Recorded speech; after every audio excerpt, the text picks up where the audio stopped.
Well, ready to go. Got my Tim Hortons, eh?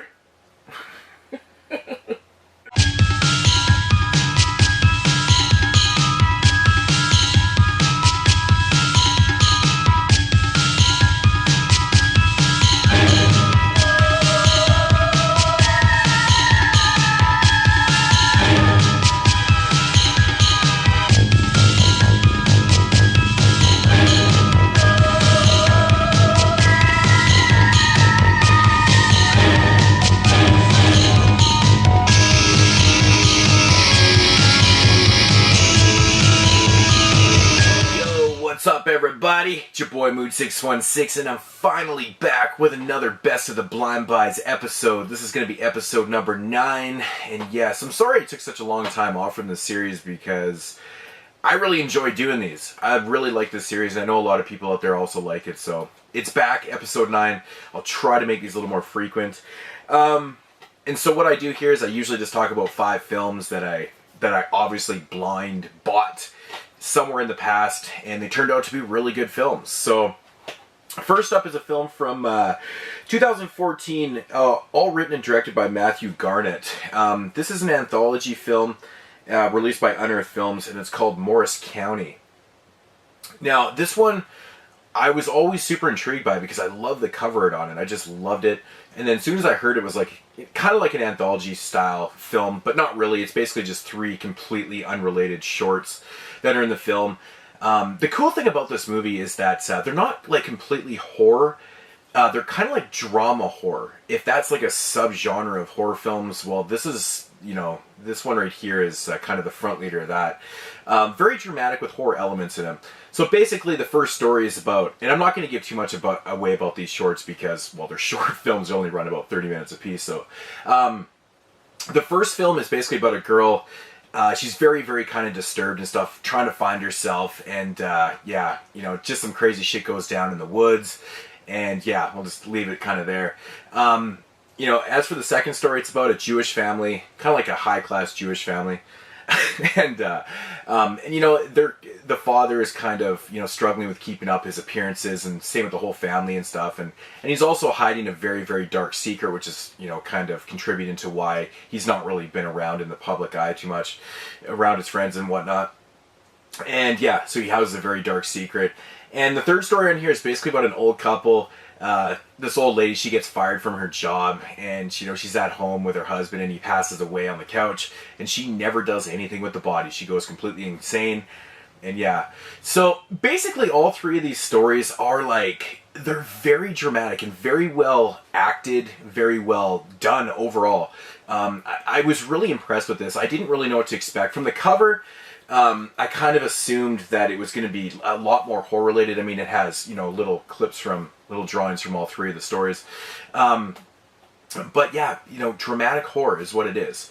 You know, very, very well done. I think my favorite story in this one is probably the Jewish family one. I think that one really kind of just packs a serious ass punch, man. It just kind of takes you for, you just go, oh, god damn, man. When you're watching, you're like, fuck, that's fucked up. The third story is probably my least favorite, the one with the old couple, but it's still pretty entertaining. And the first one's pretty fucked up too, but yeah, dramatic horror. Definitely check out Morris County. If you've never checked this out, it's awesome. It's really, really good stuff. Next up is another film, actually. I picked up at Wasteland last year. I picked up Morris County there too. This one had actually been on my radar for a while. I wanted to check it out because I like the cover, and I'm very, very much like that. If I like cover arts and stuff, I will check out films. It's from Dire Wits Films from 2013, and it's called The Seventh Day. Now, this one I really enjoyed because it's kind of a different take on, you know, a serial killer. It's kind of like a satire in a way, but not really.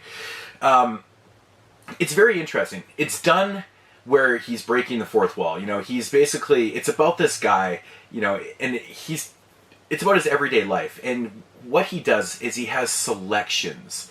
Selections are basically a fancy word for victims. He's a serial killer. He loves to kill. He doesn't have to kill. He just loves to kill. it's his game. It's the way he lives. It's what he lives to do, is kill. But the problem is with him is that he's falling in love with a girl that he works with. So basically throughout the film, he's telling this, the camera, his story. And it's kind of like a day-to-day kind of routine and thing. But the thing is, there is no camera.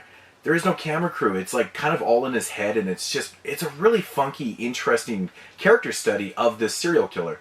I had a blast with this. I didn't have any idea when I was going into it, and it just kind of blew my socks off. It's really low budget, pretty well acted, I have to say. The guy that plays the lead in this film, I'm not entirely sure what his name is, but he does an excellent job. I was really blown away. I love the way the dialogue was delivered in this film. The effects were awesome too, and it was just an interesting kind of fresh, fresh breath of air. It was just kind of different. I know these type of films have been done before, but just the way it was kind of presented, the way it was kind of structured, was really well done. I really liked the chemistry that he had with certain characters in the film, and it was really cool, man. Kind of keeps you guessing a little bit, but definitely check out The Seventh Day. This one was fantastic. I know you can find this one for really cheap, actually. It's not like it's out of print or anything, but yeah, give this one a shot, The Seventh Day. Awesome stuff. Next film is from Dark Sky Films, and this one is called Tragic Ceremony. It's an Italian film starring Camille Keaton, of course, from My Spin on Your Grave fame. This one right here is it's like a very dark gothic giallo in a way. It kind of mixes subgenres in there a little bit. It's basically about like these four hippies they're going on a trip and they break down. Well, they kind of run out of gas. Anyways, they end up at this gas station, and now they're kind of trapped because there's a huge storm that's rolled in. And they don't really know what to do. And the gas station attendant is a fucking total asshole. Anyways, he leads them up to this house. He's like, well, there's a villa up there. You can go stay up in this villa or go see what's up there. Maybe they can help you out. But, that guy kind of has like some ulterior motives. So anyways, he sends his crew these four hippies up to this villa. Everything's going all great, but they don't really...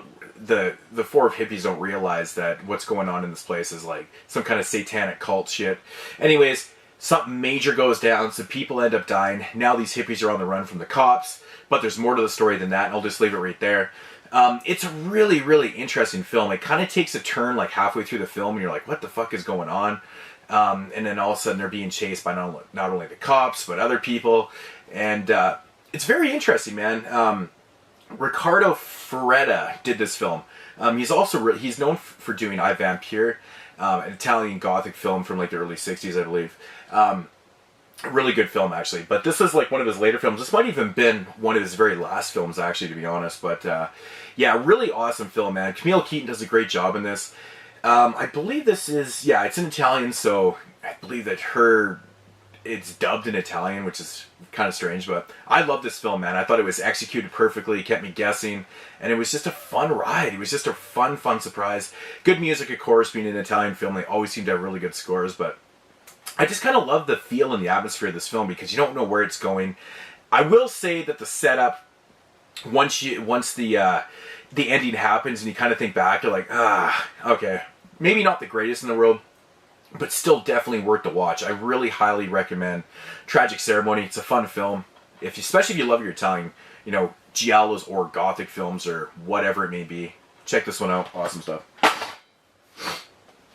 And of course, that was like pre I Spit on Your Grave too, right? So Camille Keaton wasn't even like famous at all yet. Next up here from Mondo Macabro is a brand new film that they just released from 1976, and it goes by the title on here, The Wife Killer.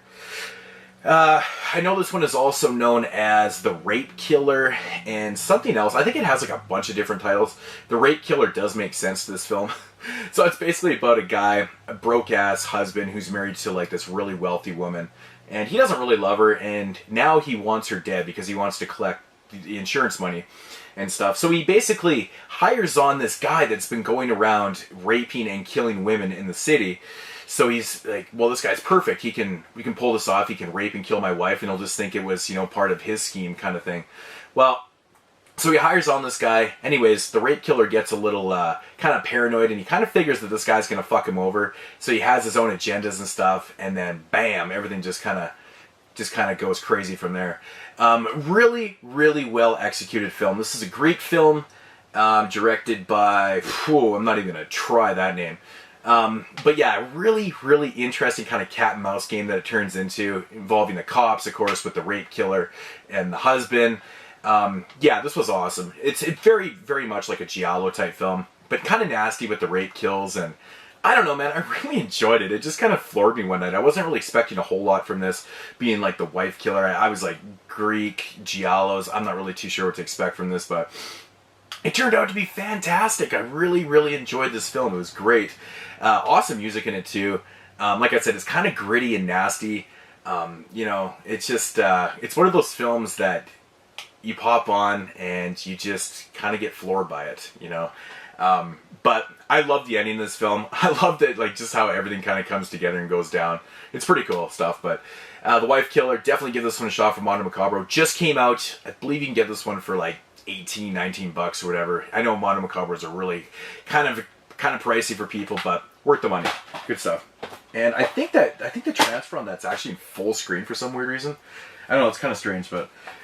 And then last up here for Best of the Blind Buys, episode number 9, is a film that was recommended to me by a few different people over the years, and I could never really find a copy for cheap because, unfortunately, this one is out of print and does go for some pretty hefty money. I ended up finding this one for about 17, 18 bucks, and I just jumped on it. I was like, fuck it. I think that's what I paid for it. And that's Leaf Yonkers Darkness, the vampire version. Released by Barrel Entertainment, so you know you get like a shitload of goodies in here. You see that cover right there, it's fucking awesome. Really good stuff. This one came out in 1993. I believe this is like the only actual full-length feature that this director ever did. It's basically a very, very simple premise. It's about, you know, a guy and his friends. Well, actually, he sees his friends going to a gas station. They get ravaged by these vampires. They get slaughtered. So he takes upon himself to, you know, to fight back, get some revenge on this because these vampires are taking over the entire city. And yeah, so he just gathers up some new friends and they go on a rampage trying to kill these vampires and save their city from full takeover. This movie is really interesting, man. It's got a pretty awesome soundtrack. It's super low budget. Almost, it's not shot on video. I believe maybe it's like Super 8 or something like that. I can't really remember what it's shot on. So it has that type of look. It's really low budget and stuff. Acting, not the greatest. There's really no story to it. But holy fucking shit, is this movie ever gory and bloody and nasty. Has probably one of the ending of this film is comparable to like Dead Alive. In a way, that's how bloody and nasty the end of the film is. It just goes crazy over the top. It's fucked up. Maybe not as gory as and over the top as Dead Alive because, you know, obviously didn't really have any money. Because I know this film was filmed over like a bunch of years, like 5 years or something that he did it. Because, you know, no budget filmmaking. But yeah, it just goes fucking batshit crazy, but it's just a fun ride. It's a pretty quick watch from what I remember, like just over 80 minutes. And it's awesome. Really, really fun stuff. I know this one won't be for everybody, but if you like your low budget nastiness and just fun, this one is definitely for you. Gotta seek out this film. It's fantastic. One kind of interesting aspect about this film is the vampires aren't like your typical type vampires. They're almost like they're like vampire zombies. You know, they walk in huge packs and they act like zombies, but they're scared of the sun. So it has that kind of mythology behind the vampires still. But it's very, very strange. It's like total vampire zombies in this film, which I kind of like because you don't really see that too often. But awesome flick, man. I can't recommend this one enough. I loved it. Every second of this. It was fantastic. So yeah, The Darkness. Definitely give this one a shot. So yeah, I'll do a quick little roundup. Morris County from Unearthed Films. This one is still available. Give this one a shot. It's really, really fantastic. Next up, Seventh Day from Dire Wit Films. Definitely give this one a shot. It's low budget, but it's awesome. Great acting. I was really surprised by this one. Tragic Ceremony from Dark Sky Films. Gothic Italian giallo type film. Really cool with Camille Keaton. Mondo Macabro. The Wife Killer. Awesome, awesome flick, man. Loved it. And Darkness, the vampire version from Barrel Entertainment. Gotta love this film, man. Just really, really fantastic stuff. Yeah. So that is going to do it for episode 9. I will be back with episode 10 very, very soon. I already have all the films ready to go. So be on the lookout for that. And yeah. Check these out. These are fucking awesome. Yeah. And I will see you guys later. And Jars. Peace out. Yo, got my Tim Hortons, eh?